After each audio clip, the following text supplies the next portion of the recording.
Hello believers, and welcome to the Arctic ice shelf. Looking at around minus 30 degrees here, but even in these temperatures we still more than ever need to engage in some medium density conversation on the creative process and the TV show The X-Files. So here we are, nearly Christmas time, isn't it? Could do with Santa's sleigh out here as it happens. I'm still waiting for last year's present, the I Want to Believe knitted jumper from my mum. Might just end up knitting it myself. But hope you're looking forward to a restful period out there, wherever you are. Though I live and work in Scotland and I'm currently in the Arctic Circle, I still like to keep up with local news from my hometown of Chesterfield, North East Derbyshire. The local newspaper there is the brilliant Derbyshire Times, which I'm sure you'll know incorporates Ilkeston Advertiser, Ripley and Heanor News and Belper News. God bless the local press and regional journalists. To this day, if it doesn't appear in the Derbyshire Times, my nan doesn't think it happens. And I just wanted to go through a selection of great stories on the front of this week's Derbyshire Times. Firstly, couples anger over mouldy council flat. Shoppers must get behind market revamp. And enter to win the £100 Aldi voucher. That's actually just a competition rather than a news story, but great stuff. Seriously though, do buy your local newspaper. Papers out there are dying and need your help, and the way you can do that is by actually buying the paper. Don't want to get on my high horse again and have another annoying diatribe, but you can change things for the better in your area by learning what's going on through the work of grassroots journalism and the local press. So get out there and buy the local rag. One man who is very much abreast of his local area's community news is today's guest, and I'm very excited to say it's the voiceover artist, writer, musician and podcaster Mark Restuccia. Mark was a finalist in the BBC New Comedy Award, and since then he has become an award-winning audiobook narrator, having recorded over 200 audiobooks. In the chat he'll get on to what he specialises in. He's also wrote, produced and sound designed the award-winning Best in Galaxy podcast, where he voiced over 20 characters in over 5 seasons of the show.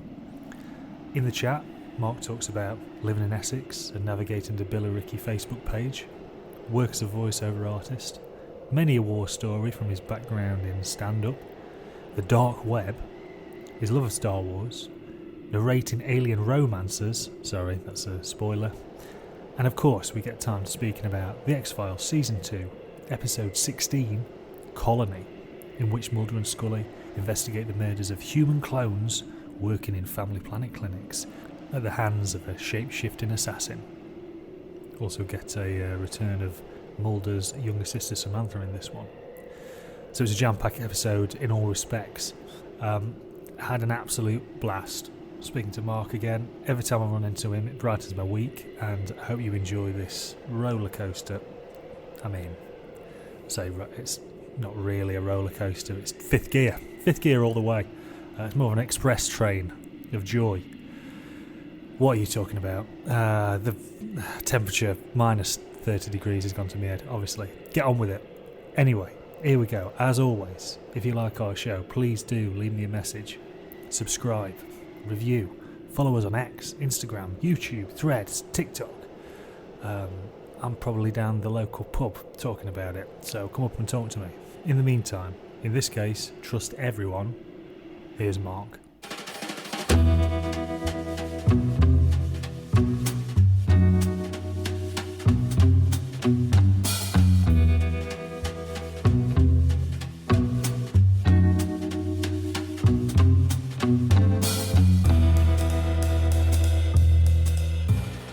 Yes. Look at this. Half a head Harry. I've been here for 10 minutes, mate. So excited. Also, I've taken a liberty of hitting record already because I do not want to miss a second of this. Look at my hair. What is going on with that? That is, it's from this angle as well. It's like something out of season 2, episode 16. Here we go. It's straight in.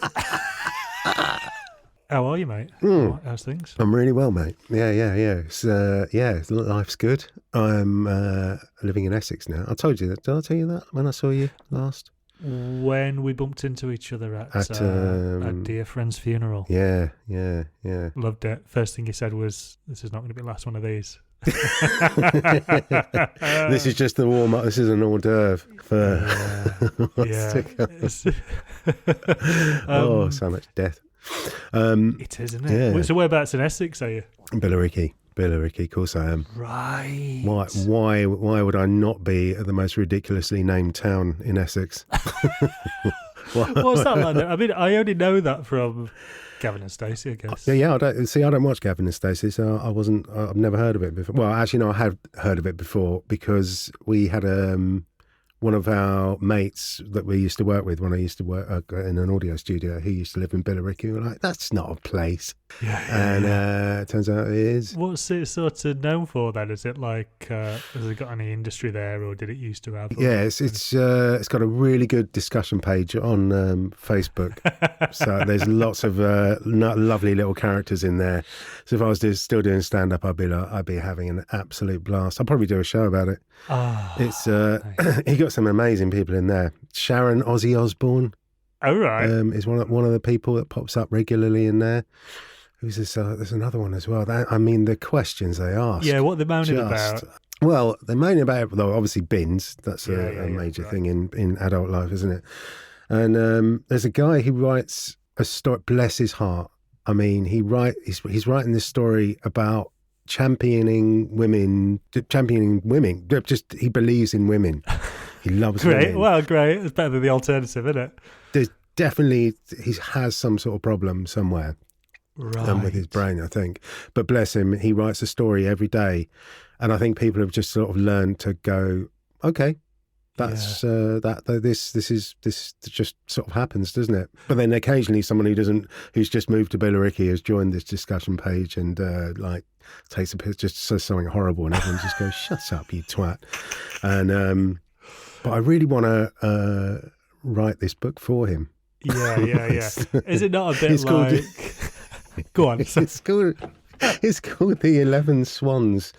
Girl, it's about a women's club who are like they've had enough of men being horrible, right. And now they're taking on the system, and they've got this secret club where they eat seafood. Right. And he's obsessed with that, and he's obsessed with Toblerones, and he's obsessed with airports and pyramids.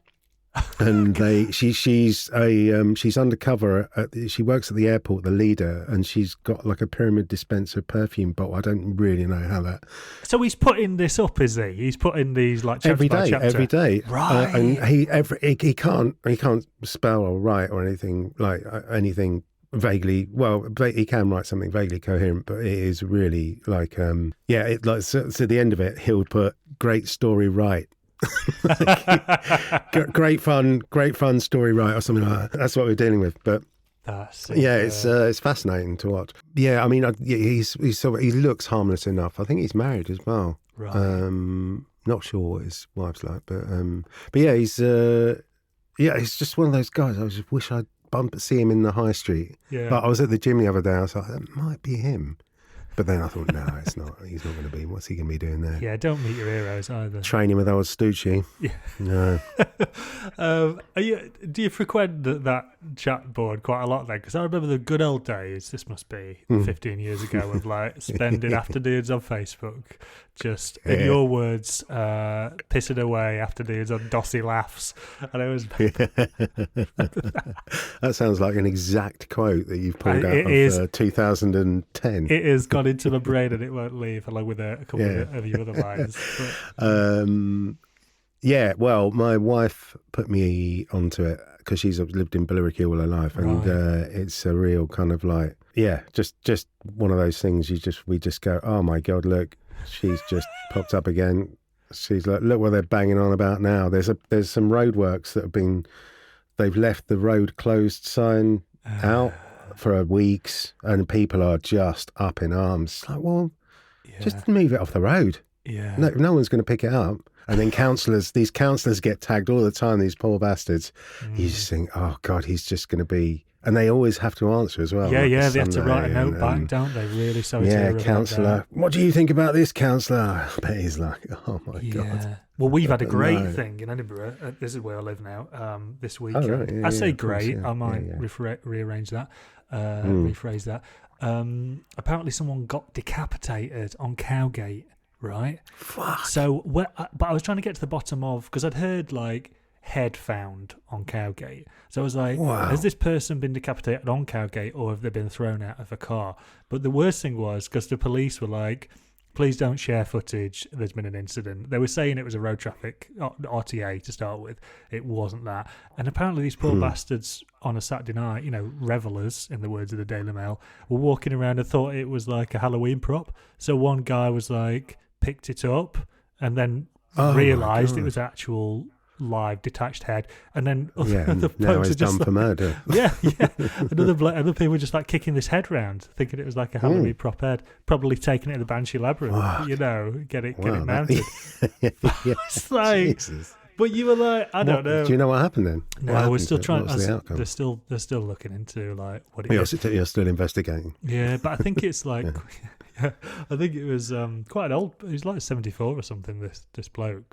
So I don't know. What they could think? That is a bit of drama. But that's proper as well. That's not just like someone's been stabbed. That's someone's really just gone, right, I'm not going to be fucking about here. Yeah, get it off. The head's going. Get the head off. Get it off. But get it off. I felt like it was some kind of personal growth on my part where I didn't immediately start Googling for images of that. Because 15 years ago, I would have been straight on rotten.com, straight on Ogrish. I need to see that head, right? And you go, why? And I was speaking to a colleague earlier about it, and he was like, he's been traumatised by just looking at this CCTV footage of a bloke walking around with another man's head. And I was like, yeah. Oh my God. You've got to see it though, haven't you? But then as soon as you see it, you're just like, oh, why did I do that? Yeah. But then you're like, well, and you do it again.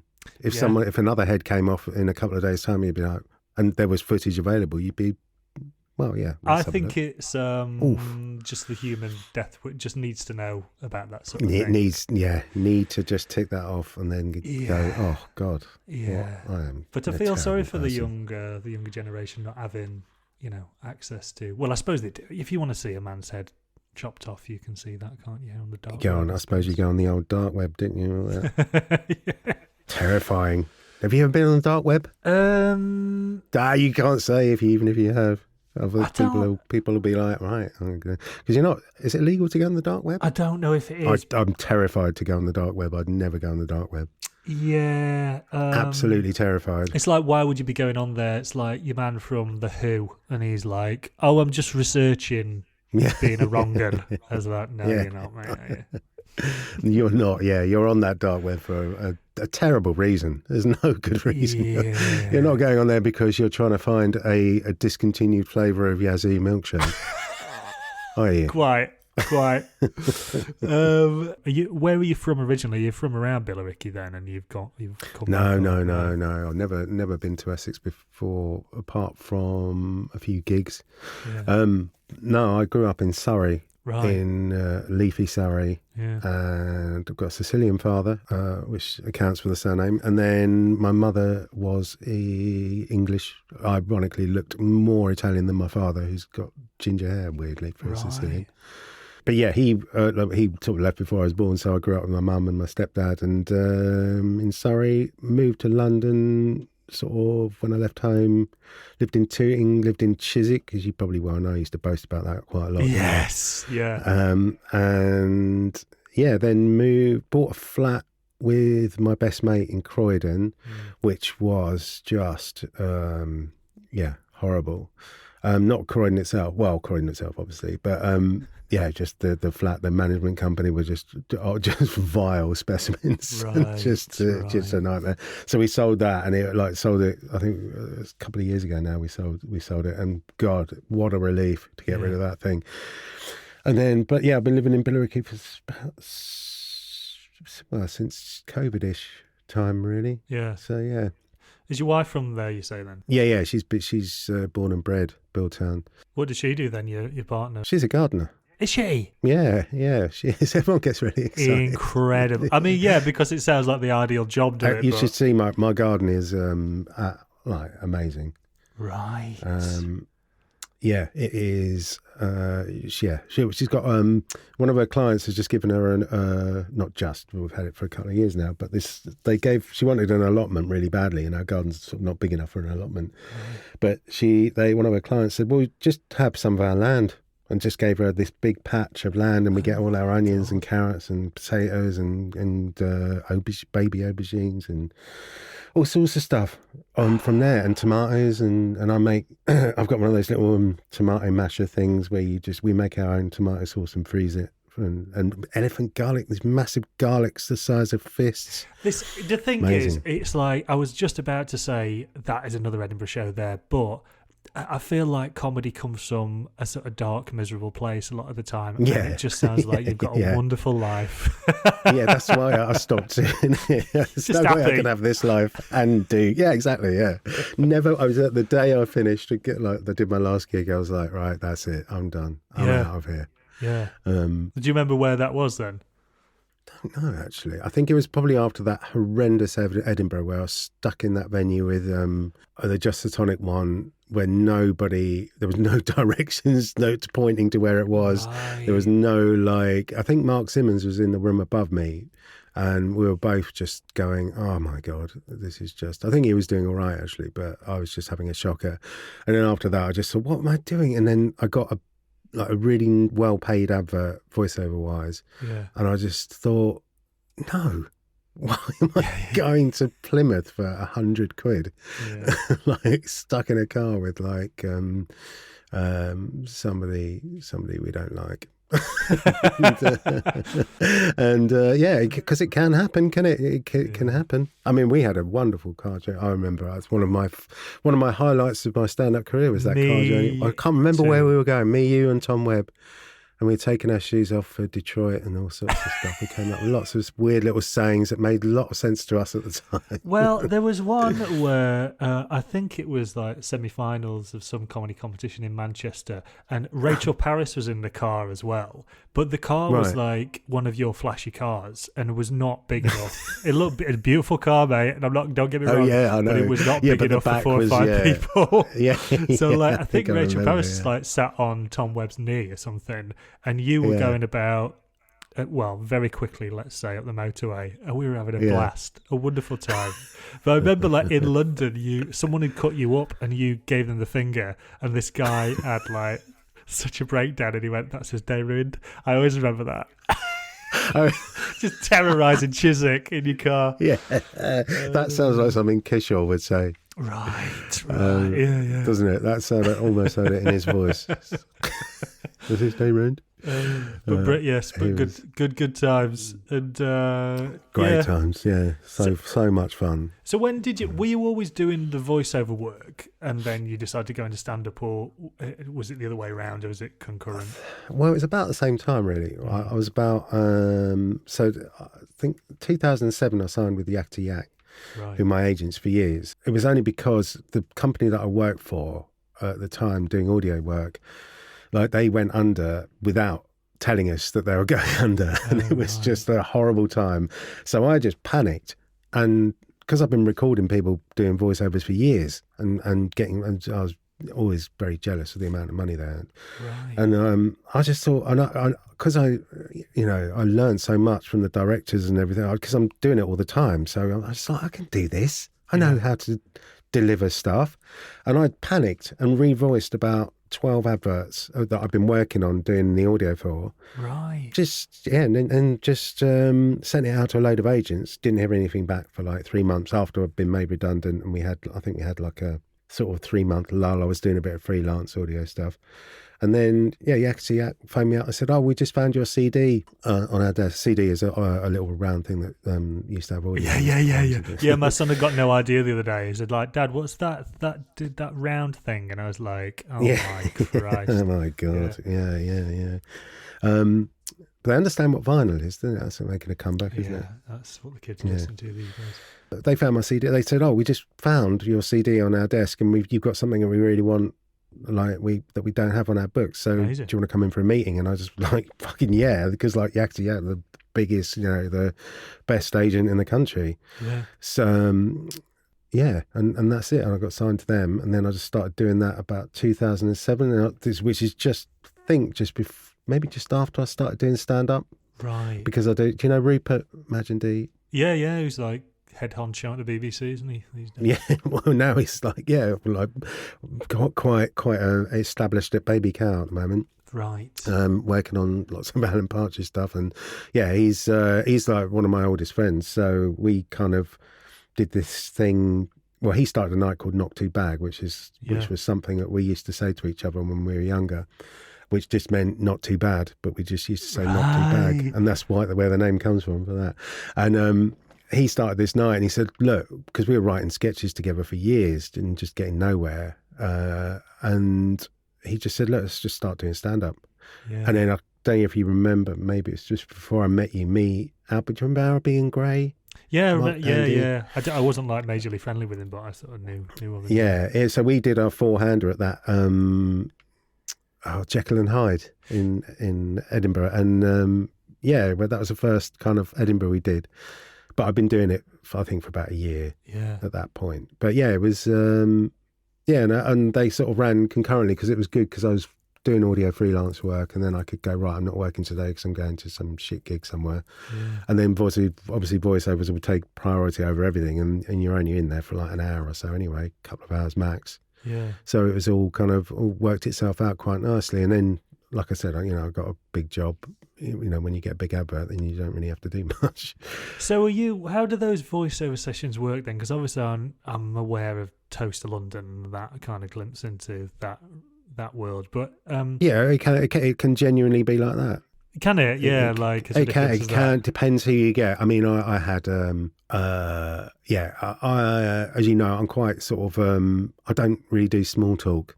I just kind of like, if I don't like someone, I either won't bother talking to them, or my wife finds it hilarious. She knows me so well, like she'll see me in a social situation, and she'll be like, "Right, yeah, he's not going to get up. He's just not going to bother." So I either don't talk to them, or I kind of give them one word answers. But I immediately, I don't know whether it's some weird sort of extraterrestrial like instinct I've got, but I just don't. If I'm in a room with someone I don't like, we don't talk to each other, and we don't really make an effort, or I steer clear of them. But when I'm doing a voiceover, because it's so well paid, I just pretend to like people that I don't like, because I'm just super nice to everyone, because they're obviously giving you loads of money. But saying that, pretty much most of the people that I work with, I've been, are all really nice anyway. That's good. So it's it's one of those sort of professions. I think there's a lot more respect for voiceover artists than there is for like stand-up comedians on the circuit. So everyone's sort of super nice to you. Although there was one session I did a big car ad like a few years ago, and it was just like a real money spinner. And I was just doing it for about 18 months, and they were changing the price, and I'd get called back, and then they'd do one for Spain, and then I'd like change the price in euros, and so and it was cinema, TV, radio, internet, so it was everything. And I was just like constantly updating this advert, and there was like a new car they'd bring out, and then I'd go in and do that. And then one day this guy was doing those T's and C's, they go, terms and conditions. Really quick. Yeah. So they get guys to do that who can do it properly, rather than an idiot like me who stumbles over the thing. I mean, you do it sometimes, but like sometimes there are people that actually that's what they do. So he was in there, and I was like, who's this fucking cunt? I'm like, hey, sorry, what's he doing? And the woman was like, oh yeah, he's just, don't worry, yeah, he's just doing the T's and C's. I was like, oh well, yeah, I can do that. So she's like, oh no, don't worry about it. And then this other guy comes over with no socks and fucking trousers halfway up his legs. And I was like, he was like, sorry, is there a problem here? And I just went, and he was like the new producer on the campaign, and I was like, immediately just did not like his vibe, and just went, no, I was just wondering who that was, because obviously I've been doing. Oh no, we're just going to get the T's and C's, guys, because it's got, don't worry about it. And I was like, no explanation. I was like, okay. Went in the booth, and then it was just like really picky. Yeah. And usually you do like 15 takes or something, and then I go with the first one. It's a classic. Like, yeah, right. So I know I'm not being like a Jimmy Big Balls, but I know what they want.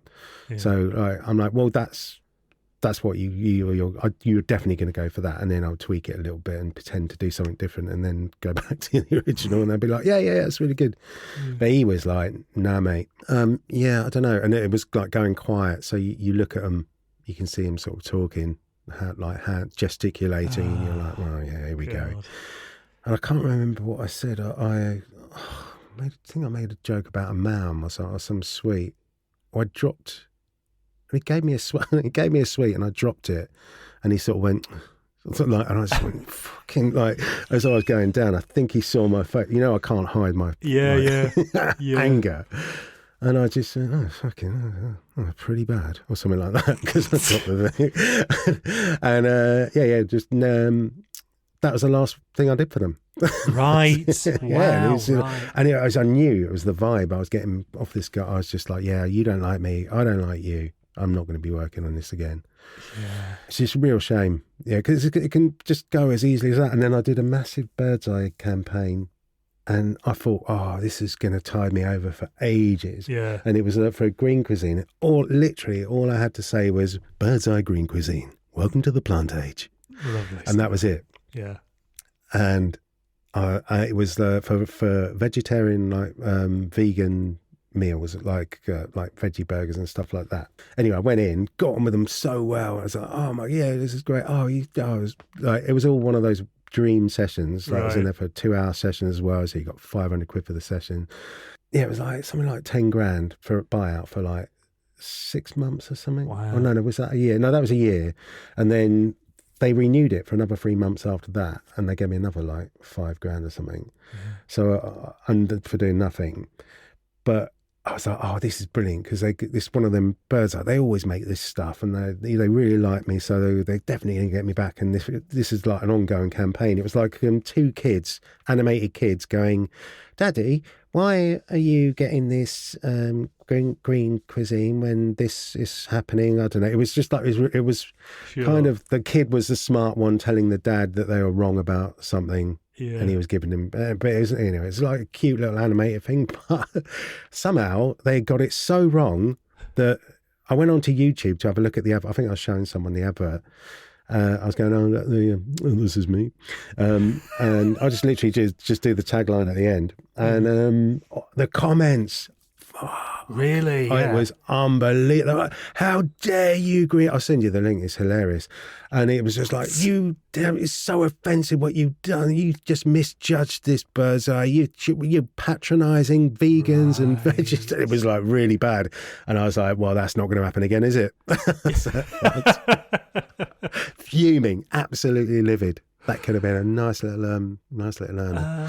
Oh my God, the internet comments are just like, there's no middle ground anymore, is there? No. There's like, you hate something, that's it. You're really do have to check myself every single day before I commit to anything online or anything, because you're just like, even the most innocuous thing could be properly taken down. So I just don't talk to anybody now. I just keep my head down, going to work. I do. Yeah, keep myself to myself. We just keep we call it the bubble, our little house. Yeah. We just keep ourselves to ourselves. Yeah. Go out when we want to go out. Yeah, stay in, drink non-alcoholic beers. Yeah. Bit of Lucky Saint, mate. Are you on a bit of a health kick then? I suppose it happens to everybody, doesn't it? When you're in your 40s, just go, I'm going to die. The doctor started texting me going, you need to come for a blood test or whatever, out of the blue. Obviously, because I'm 51 now. And you look well. Do you know what? You don't give out that. I mean, I don't know what 50 is, but like, when you were younger and you were like 50, whoa, you might as well just throw yourself off a building. But like, you don't give. I've got mates that are 60 now who are like, just seem just like normal. Yeah. Normal age to me. Yeah. But I've got my wife's goes to the gym with this guy. He's a really nice guy. He's like called Paul. He's 60, I think now. Doesn't look 60. Doesn't seem like he's 60. It's just, yeah, it's just weird how you kind of get older and just go, well, it's fine. It's all right.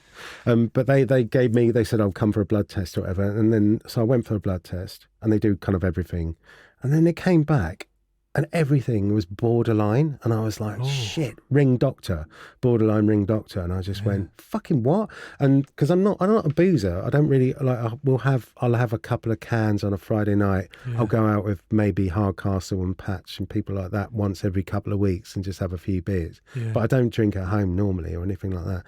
So, and I eat pretty healthily, and I go to the gym like 4 or 5 times a week. So I was just like, what do you want from me? Yeah. Well, they're not trying to upsell you, are they?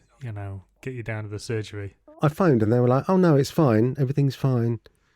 Just your cholesterol's like 5.2 or something. I thought, but that's all the thing, that we're worried about. Yeah. And I said, well, what's it meant to be? Oh, just under 5. I said, well, that's all right, isn't it? Yeah, it's not like it's like, but yeah. And then I went back for another one, and it came back again like 6. They said, let's do another one in 6 months or whatever. So I did, and then the same thing, borderline this, that, and it. And then I found she found again. She goes, oh no, everything's fine. Jokers, don't worry about it. Absolute and and it was, I know. Yeah. I was like, well, it's so scary. I don't want to be scared like that. Yeah. Because my wife is just like, you need to go, just to be sure. What about your mental health? How do you navigate that? Do you? Because I mean, again, I'm just projecting onto you how I think you are on a day-to-day basis, but you don't strike me as someone who you seem quite level-headed, But I would say, I mean, I don't know. Yeah, I just crack on. I don't really. I mean, I only get stressed about really small, tiny things. Right. Like if I've just put the coffee cup under the machine, I've missed the spout, and I just go, for fuck's sake. Like it's that sort of like, or just drop a knife with some butter on it and it lands on my shoe. Sure. So sorry, that's a reminder there. I don't know if you heard that. And just really stupid, annoying, like shit things, just like, oh shit, I just sent an email calling someone a cunt. I didn't mean to send that. And but yeah, apart from that, I don't like, if things go wrong or the car, something happens in the car, you're just like, just annoying things piss me off. But I think it's because every day I just spend in my studio now, and I record audiobooks all day. Amazing. And I do, a bit of audio work here and there, and I work from home. I'm going into a studio tomorrow to do some audio work just to sort of keep my toes dipped in or whatever. But I don't really leave the house until I'll go to the gym, break up the day, and then I'll go out. We'll go out, somewhere. Do you still approach that like work though when you go in the studio? Do you still like do you get dressed? Do you go in? Do you approach it like? Yeah. I couldn't sit around in my pajamas all day. I do get dressed. Yeah. Well, I put a tracksuit on, so then it's the tracksuit of intention. So then I definitely will be going to the gym. Sure. And then so that gets me out, and then I go to the gym about lunchtime or something, or when it's not busy, and then I come back.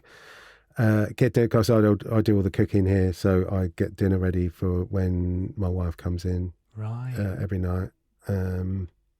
Is that the Italian in you? Yeah, I think so. Yeah. I also, it's also, we have a kind of unwritten bargain, sort of like, so she does all the cleaning, right, and then I do the shopping, the meal planning, and the cooking. Great. And she does the gardening as well, because I'm not allowed in the garden for that reason. So unless I've got a little barbecue station, little outdoor kitchen thing, that's mine. Nice. To sort of potter around in the 2 days of summer. Did you sit down and figure all that out, or was that the result of various blazing heated rows? No, the thing is, this is the first time in my life I've met someone who obviously I love dearly, and obviously not obviously, but we don't argue. Really? We just do not argue. Like we've never raised our voice to each other. We've been together almost 7 years now. Wow. We've never had like a shut you fucking way, like nothing. which is really hard to imagine, isn't it, with me? But we've never pissed each other off like that much. We've had like one where it's just like, okay, well, I suppose I'm just going to sit, and I'll be the one sulking, going, well, I'm just going to sit here until you come and ask me, like, and just give me sorry, what? No, I'm fine. Yeah. Well, you're not fine, are you? Let's just sort, and then she'll just be the one to go, look, come on, let's just talk about this. And then we'll just clear the air, and everything will be fine. And we'll shake hands after every disagreement. And we've had about probably 4 or 5 of those in the time we've been together. Wow. I think. So it's pretty amazing, actually. Yeah, she's very kind of level-headed and calm about things. So if something small goes wrong, I'm just like, fucking hell. Yeah. And she's just like, well, don't worry, well, maybe, this, that, and the other. But yeah, so she would always see the kind of good in someone. I'll be like, so if somebody does something sort of in the street, I'm just like, look at that cunt. She'd be like, well, they might not be a cunt. They might actually be, there'll be like an explanation that she's got that kind of decunts them. Very learned skill, that, isn't it? To just go like, oh, they're probably having a really bad day, that's, if anyone's like really aggro with me, someone called me a cunt the other day. Actually, they called me a cunt twice. And I was like, why are you doing that? I wasn't even offended. I was just like, very rare that someone comes up to your face and calls you a cunt to that. I know. Oh, yeah, God, yeah. It was terrifying, in fact, especially in Scotland. Just before we get on to some X-Files chat, I want to ask you about Star Wars, because you said you'd never seen the X-Files, but I know you're a big sci-fi fan. So, yeah, I love a bit of sci-fi. I mean, yeah, I've never sat down and watched the X-Files, and that isn't anything, doesn't mean I've got anything against the X-Files. It's just one of those things that it's just, I'd imagine, requires a bit of time to, there's quite a lot of it as well, isn't there?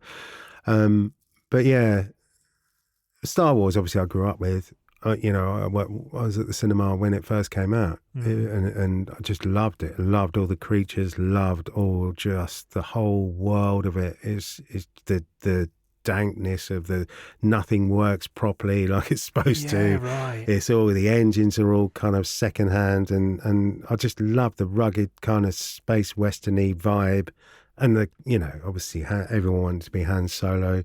Sure. When we were kids, and yeah, I loved it. And then when the prequels came out, I loved them as well. Like I know Jar Jar Binks and all that got a load of stick, but I mean, I wasn't a particular fan, but I still loved the fact that you see Anakin Skywalker as a kid. You're like, well, what's shit about that? That's what you want to see, and you want to see him turn into Darth Vader. You got all that, and it's like, what are you moaning about? So I loved that. And then when the sequels came out, I was absolutely beside myself, because it was at a point me and Patch were doing our podcast, the Best in Galaxy one, and we met at what was that bloke, Al Cowie? Do you remember him? Yeah, he was running a gig at in Wandsworth, round the corner from where I used to live, actually. And me and Patch met outside. Like I've known each other for years, obviously, but we just sort of realised we both did like Star Wars, loved Star Wars, and just decided to do this sort of like spoof parody, like two blokes in the Star Wars universe running a radio show, having guests on. Yeah. Like the TK421 was one of the stormtroopers, the one who got slapped around, and Han Solo nicked his uniform. Yeah. So he was one of our guests, and we do all the characters and do all the silly voices, and they just grew into something amazing. And then season 3, we did a whole thing of the original trilogy. The whole thing was a parody of us working for the Empire.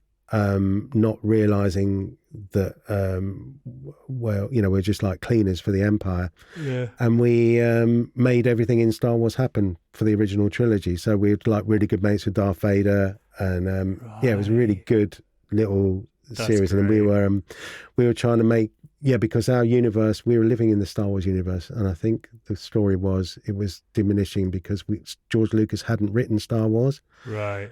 Because he hadn't, so we had to travel back to our universe, but we had to make Star Wars happen to give him the story, and then go back to it. And it was brilliant. It was a really good series 3, I think that was. But it was great. And we met last week, and I think we're starting it up again in February. Are you? Fantastic.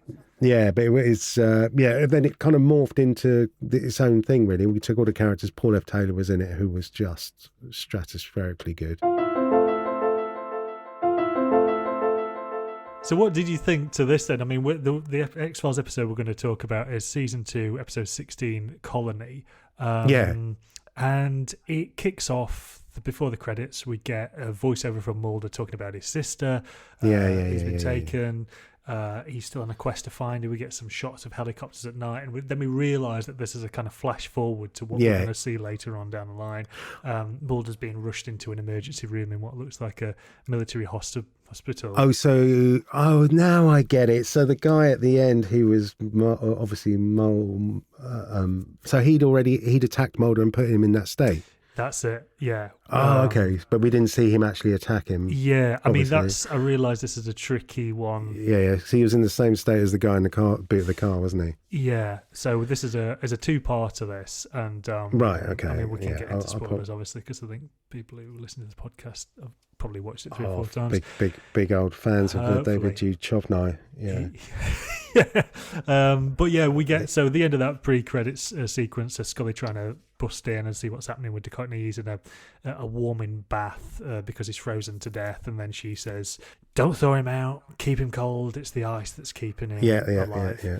And then we get the credits sequence. So what was it like coming to this? Because it's quite a dense episode, I think.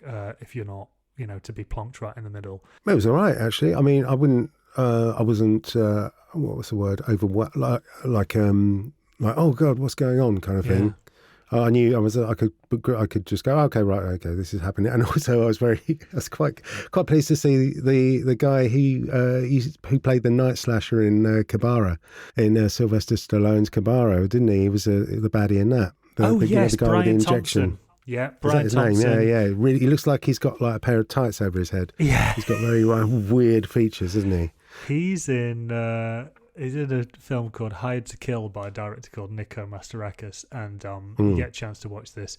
The concept of that film is he's like a mercenary who has to pretend to be a fashion designer so we can go and take down Oliver Reed's despot, and Oliver is like a military leader. So he has to gather together this like bevy of blonde beauties who are also absolute kick-ass Marines at the same time. And he must spend a film just being disgusted at himself that he's having to play like an effeminate character, and he drops quite a few F-bombs all the way through it. Yeah. But he's great, actually, Brian Thompson, in this, because it's quite Terminator-esque, hasn't it? What he does. Yeah. He's that. It's I mean, you've seen Cabara, haven't you? I don't think I have. No. Have you not? Cobra. So 80s. It's like the epitome of. I always used to want a pair of boots like him. Yeah, I think it was. I remember going through a match tune phase because of that as well. Because it was cool to tune matches back then. When I was just leaving school, it was like like longer ones, slightly longer ones as well, Bryant and Mays. Yeah, where he's like basically blending some pizza and like eggs, raw eggs, and just drinking it. He cuts his pizza slice with a pair of scissors. I believe, But he's great in this, Brian Thompson, and I think the entire concept of the episode came from Duchovny, who co-writes it with showrunner Chris Carter, and Duchovny wanted to kind of Mulder to have a sort of showdown with an alien bounty hunter, but he's called Crew Cut Man because it's just a reference to his haircut, or he should have a crew cut, but at that point Brian Thompson just came on and went, I'm not cutting the hair, just shoot, get it going. But it's there's another bloke that's in it as well. It's quite kind of, I couldn't place where he'd been before. The FBI guy who was obviously a baddie, who obviously killed the guy when he was running up the fire escape. Yeah, Wise, because he's quite. What's he been in before? He was in. This now. Go on. I should done that actually, but he was another familiar face. Agent Barry Weiss, because he's very helpful to start with, isn't he, old Yeah, Weiss? very helpful. Yeah, And then he gets taken over by the old. But you're right. He's very recognisable. He's like a cop in something, like just like a lieutenant or something like that. I do these music challenges every week I say every week, every couple of weeks with two mates, and we have to set a challenge, and just come up with a tune, like remix an 80s TV theme or remix this. Right. I did one with RoboCop in it. Oh, right. And then I think one recently was like a Mario medley. You have to compose like a Mario medley with all the Mario themes. Nice. They're really good. But yeah, there's a lot of 80s sort of stuff flying around and 90s stuff in those challenges. And this is sort of fodder. Yeah, because the music's quite... it is quite Terminator as well, actually, the music, isn't it? When it comes in to do the alien bounty hunter when he's walking around. That's like... It's quite Terminator. Yeah, exactly. But love a bit of Mark Snow. Yeah, I'm sure that's going to be really going to feed into some of your music. You know? I sold something on Pond 5 the other day. Weirdly. Oh, right. You know, do you remember Joe Bohr? I do, yeah. I do. Yeah, so Joe Bohr did a short film a couple of years ago. I did the music for that. It was like a sort of shootout between Nick Helm and Paul F. Taylor with leaf blowers. Right. And I wrote this music. It's like a spaghetti western kind of like Sergio Leone, that kind of like, with all the gear, all the instruments of the choirs and the kind of chain gang workers and all that sort of stuff. And I sold it on Pond 5 for like $90 the other day. Oh my God. Like someone bought it and someone else is using it in something. I was like, wow. That's cool. I'm a composer now. That is cool. Yeah, I was going to ask you about your music work as well and how that's going and how you kind of approach that. Yeah, I do. I've just discovered Ableton recently, and it is it's just like having a new toy. It's incredible what you can do, how you can make music and all the kind of stuff. You can just go mad with it, map stuff to this and that and trigger this by I've got little pads you trigger samples and, like these drum and bass arm. But I'd make a lot of drum and bass stuff, weirdly. That's my go-to music that I've always been obsessed with since the early 90s. Right. So, that's kind of my hobby, is making drum and bass tunes, really. I love it. Absolutely love it. Yeah. And Ableton's great for doing that. It's just, it's amazing. You can have so much fun and do stuff that you just never thought was possible. I think incredible. There's definitely an X-Files track in there somewhere. Even just some of the dialogue in this I wrote down. Yeah, exactly. Yeah, that's what it's all about, just nicking those little sound bites. Yeah, because Scully, he comes out with a really good "damn it, Mulder" at one point. I was like, that's good value. You should make a note of that. And when, you can put that, time stretch that. And then when Mulder's sister comes back, or is she his sister? So what's obviously she's not all there, is she? She's not. No, so I mean that progresses into her possibly not being his sister and maybe being an alien clone. That's been created. Wasn't she in the van with one of the clones? That's right. And what I really like about earlier in the season is Mulder's sort of how he remembers her being abducted changes per episode, and it's like, is that because the writers have forgotten not look back? But I quite like how memory's not a finite thing, and she could have been abducted by some wrong, or she could be abducted by aliens. So I quite liked that.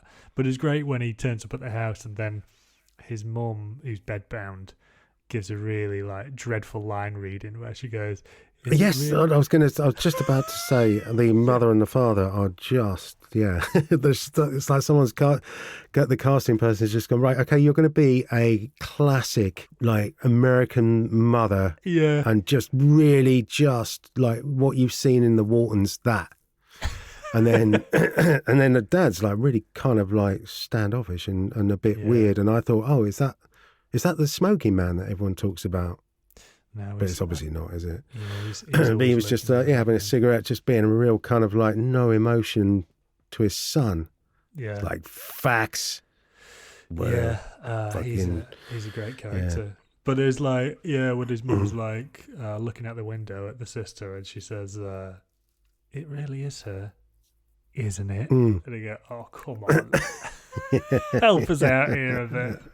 So that was fab. And then I liked a few bits that Scully was up to. She was wearing some really great running gear at one point and did a very strange jog to get on a bus. That was great. Yeah. Enjoyed that.